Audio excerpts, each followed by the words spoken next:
Argentina England এবং কি Argentina Spain final নিয়ে কথা বলবো। স্টুডিওতে আছেন সহকর্মী সাব্বির মিথুন। সাব্বির, স্বাগত জানাচ্ছি। কেমন উপভোগ করলেন কালকের মানে সেমিফাইনালটা? আপনি তো ব্রাজিল সমর্থক, বিভিন্ন সময় বিভিন্ন দলকে সমর্থন করা লাগে।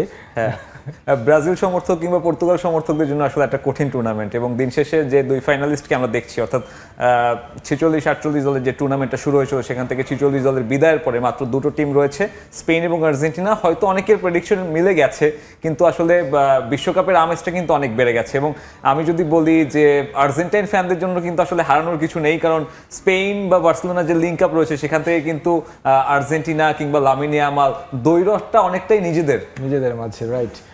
নিঃসন্দেহে আসলে আপনি যদি ক্লাব ফুটবলের কথাও বলেন বা ন্যাশনাল টিমের সাপোর্টের কথা বলেন, সেক্ষেত্রে মানে এক জায়গায় মিলে গেছে আর কি। যেটা যদি মানে রোড টু ফাইনালটা দেখি একেবারে দুই দলের, অনেকেই অনেক কথা বলবে যে আসলে আর্জেন্টিনা একটু সহজ প্রতিপক্ষের সাথে খেলে এসেছে। যখন আপনি সেমিফাইনালে ইংল্যান্ডের বিপক্ষে পিছিয়ে থেকে সেই ম্যাচ বের করে আনবেন, তখন আসলে সেই ধরনের বিতর্ক একেবারেই পাত্তা পায় না। এবং যেমনটা ধারণা করা হচ্ছে, এই সেকেন্ড রানার আপ নিশ্চিত যে ম্যাচটা রয়েছে, এটা সম্ভবত ওয়ার্ল্ড ফুটবলের একটা স্যাডেস্ট ম্যাচ হতে যাচ্ছে দুই দল যেভাবে বিদায় করেছে। নিঃসন্দেহে ইংল্যান্ড এবং কি ফ্রান্সের মধ্যে, অনেকে তো ফ্রান্সকে আসলে বিশ্বকাপ তুলেই দিয়েছিল।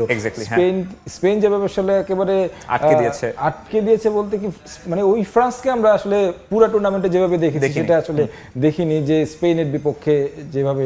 তবে আর্জেন্টিনার পথটা তুলনামূলক সহজ ছিল, যেটা আসলে ফিফার নতুন নিয়ম করেছে, যে আসলে শীর্ষ যে চারটা দলগুলোকে আলাদা ব্র্যাকেটে রেখে, সেটা আসলে যে এখানে কোনো ধরনের যে কনস্পিরেসি থিওরি, নানা ধরনের আলোচনা, এগুলা তো আসলে মানে শুধু বলার জন্য বলা। এখন আর টিকবে না কোনো ধরনের আলোচনা। যেমন ভাবে জিতলো আর কি, যেমনটা বললাম আটলান্টায় ইংল্যান্ড বস, এবং ইংল্যান্ড হয়তো এই ম্যাচ ইংল্যান্ডকে অনেকদিন তাড়িয়ে বেড়াবে। আসলে টমাস টুকেল কি করলো, হয়তো তার নিজেকেও সে নিজে প্রশ্ন করবে। এবং আমি যদি কয়েকটা ছবি দেখাই, যখন লিওনেল মেসি দুটো গোল করলেন কয়েকটা মিনিটের ব্যবধানে, যদি প্রথম ছবিটা আপনি দেখেন, এখানে 8 জন প্লেয়ার কিন্তু ইংল্যান্ডের ডি বক্সের মধ্যে।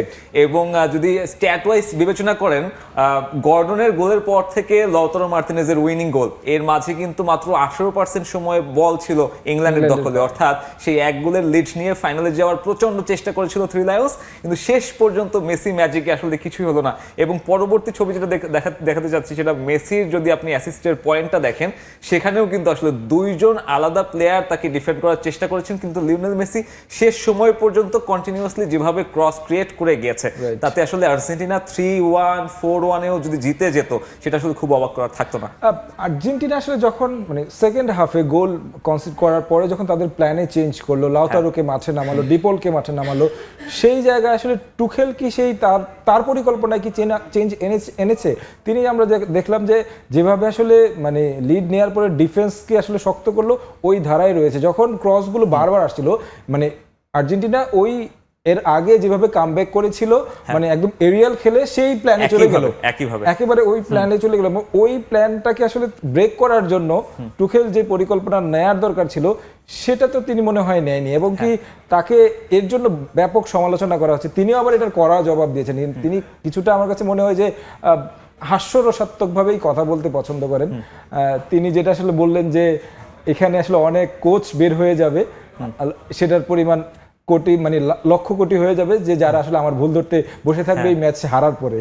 আসলে আপনি টুখেলকেও খুব একটা দোষ দিতে পারবেন না, যখন অপোনেন্টে আপনার লিওনেল মেসি খেলে, তখন আসলে যে কোনো কিছু। এবং গতকালকে আমরা দেখলাম প্রথম হাফে লিওনেল মেসি একদম নিষ্প্রভ ছিল, এবং দ্বিতীয়ার্ধে একেবারে অপোনেন্ট একটা অপোজিট একটা চিত্র। এবং হিটম্যাপটা যদি আপনি দেখেন, রাইট সাইডে লিওনেল মেসি লিটারেলি ইংল্যান্ডের হচ্ছে একদম তস নস করে দিয়েছেন। এবং সেই লিওনেল মেসিকে, যেটা আসলে ইংলিশ সাবেক ফুটবলার অনেক টিপ্পনি কেটেছিল, অনেক কথার বিতর্ক ছড়িয়ে দিয়েছিল, লিওনেল মেসিকে ঘুম পাড়িয়ে দিবে বা লিওনেল মেসি কিছুই করতে পারবে না, লিওনেল মেসি খেলার মাঠে সেই উত্তরটা ঠিকভাবে দিল। এবং লিওনেল মেসি কি করতে পারে, সেটা হয়তো আটলান্টা আরো একবার সাক্ষী হলো। সেই লিওনেল মেসিতে হয়তো 66 বছর পরে যে স্বপ্ন দেখেছিল ইংল্যান্ড, সেই স্বপ্ন তছনছ, একেবারে তছনছ। সময় একেবারে শেষ। আমরা আসলে স্পেনের বিপক্ষে এই পারফরমেন্স নিশ্চয়ই দেখবো, সেই প্রত্যাশা অন্তত আর্জেন্টাইন সমর্থকরা করছে মেসির কাছে।